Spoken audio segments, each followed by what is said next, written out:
Back to our top story now. An earthquake in Southern California, 7.2 in magnitude, according to the USGS, felt as far east, this is from Baja, California, Mexico, as far east as Arizona, southern parts of Mexico, as far north, we're hearing, at least in Northern California, there was a 4.1 quake, again, according to the USGS. I want you to take a look and listen.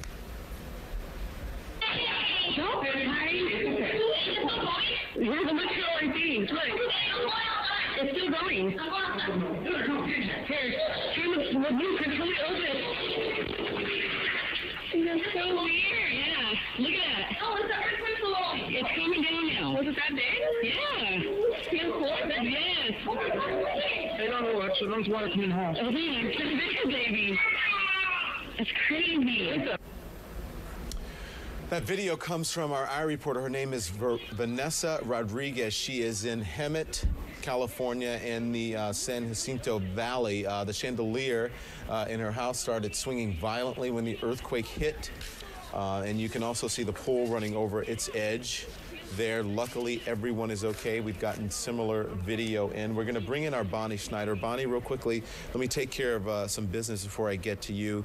We're just getting information from Disneyland. There were reports of people who were trapped in a hotel there. Six Flags, the amusement park. You heard the San Diego aquarium. They evacuated people after it started to happen. The water from the aquariums was splashing over on the floor. They wanted to check for damage. So Six Flags is saying they had guests taken off the rides right after the earthquake. All rides were closed for a short amount of time, the exact time unknown. All the rides were then inspected by the park's maintenance team, and so on and so on. There is a news conference going on right now at Caltech. This is from our affiliate KABC. Let's listen in to Caltech, the news conference. The fault is the largest fault within that system, but especially south of the San Andreas, which is what this is, it gets very complicated with multiple faults. And we want to get some field confirmation before we go with a name.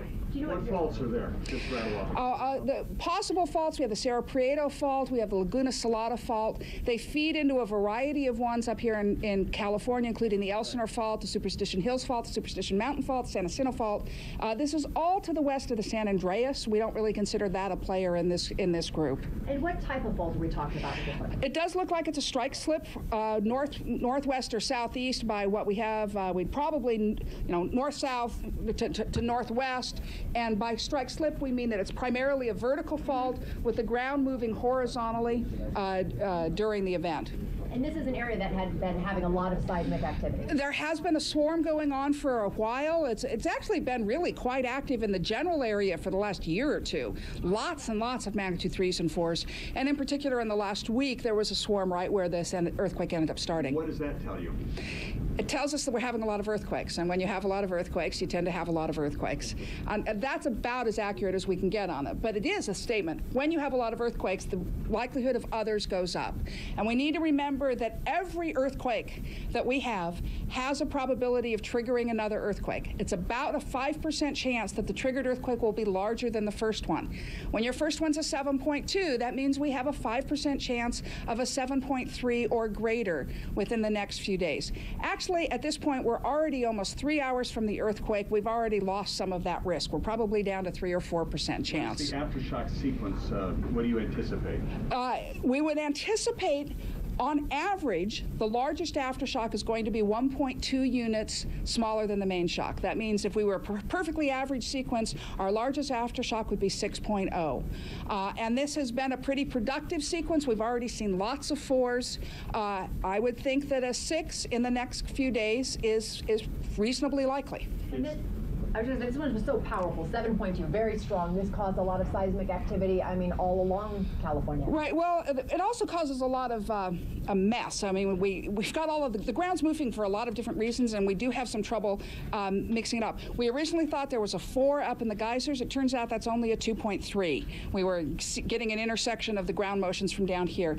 But there are a few triggered earthquakes in the geysers area, which is north of San Francisco. It's a geothermal area where we often see triggered events. events. We saw triggered events in the geysers from the Landers earthquake. This earthquake at 7.2 is the largest earthquake in the Baja, California area since the Landers earthquake of 1992. That was a magnitude 7.3.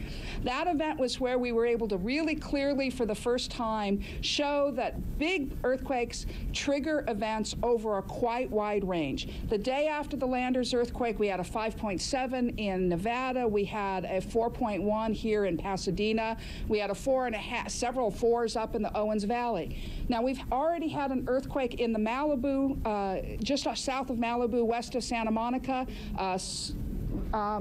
And it's not showing up on this map, but it's a magnitude, is it still 4.1? Yeah. Okay, so magnitude 4.1 did occur in the Santa Monica Bay. That would be what we call a triggered earthquake. We just discovered people get upset when we call it aftershocks when they're that far away. So we have a rule of thumb that if we're within one fault length, so on a 50-mile long fault, anything within 50 miles of the fault, we will call an aftershock. If it's farther away, we call it a triggered earthquake. And mostly those triggered earthquakes are only showing up within the first few days. But we have had a 4.1 near Santa Monica that we would classify as a triggered earthquake to this event. But how is Landers connected to this one?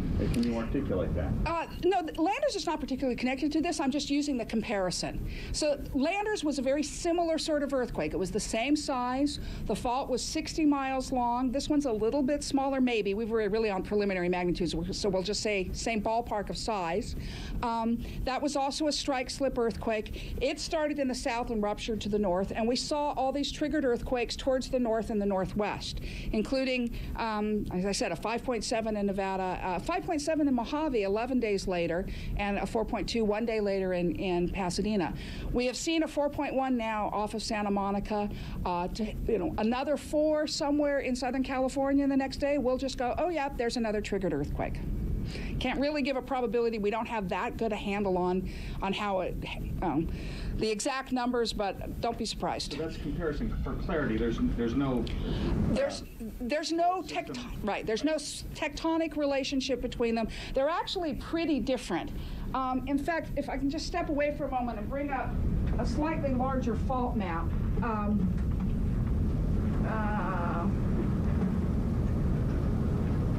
Okay. Listen, we are following breaking news again. That was a press conference with the seismologist at Caltech talking about the size of this earthquake, which is really interesting because here's what she's saying. You can expect another quake within the next couple of days, one as big, she says, as a 6 maybe within the next couple of days, and that is pretty big.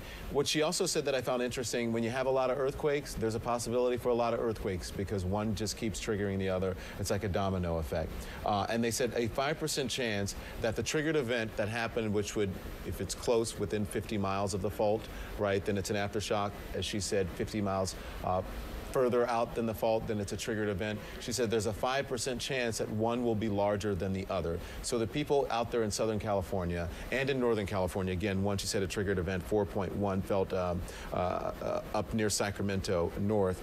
She said they're not out of the woods. So there could be another event, and who knows what happened from this 7.2 event that they had initially about 3 hours ago.